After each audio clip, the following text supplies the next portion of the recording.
কেমন আছো সবাই? আশা করি সবাই ভালো আছো।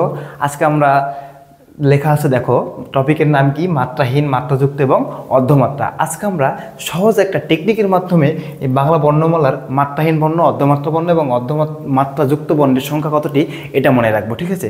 তাহলে দেখো আমরা কি বলছি, বাংলা বর্ণমালায় মোট বর্ণ হচ্ছে 50টি, তাই না? এর মধ্যে মাত্রাহীন বর্ণ হচ্ছে কতটি বলো তো ভাই? মাত্রাহীন হচ্ছে 10টি। এবার মাত্রাযুক্ত বা পূর্ণমাত্রা, কি বললাম, মাত্রাযুক্ত বা পূর্ণমাত্রা বর্ণ কতটি বলো তো ভাই? পূর্ণমাত্রা বর্ণ হচ্ছে 32টি। আচ্ছা, এবার দেখো অর্ধমাত্রা, অর্ধমাত্রা বর্ণ কতটি? অর্ধমাত্রা বর্ণ হচ্ছে কতটি বলো তো ভাই? 8টি। তাহলে দেখো আমরা সহজ একটা টেকনিকের মাধ্যমে এটা একটু মনে রাখার চেষ্টা করি। টেকনিকটা কী ভাইয়া? তো টেকনিকটা হচ্ছে, দেখো এই যে আমরা 8 লিখছি না ভাইয়া, এই 8 লিখতে মাত্রাটা এদিক থেকে কতটুকু গেছে বলো তো ভাইয়া? অর্ধেক না? তার মানে অর্ধমাত্রা হচ্ছে কতটি বলো তো? 8টি। অর্ধমাত্রা কতটি? 8টি। এবার দেখো এই যে 10 লিখছি, এটা কি শূন্য না?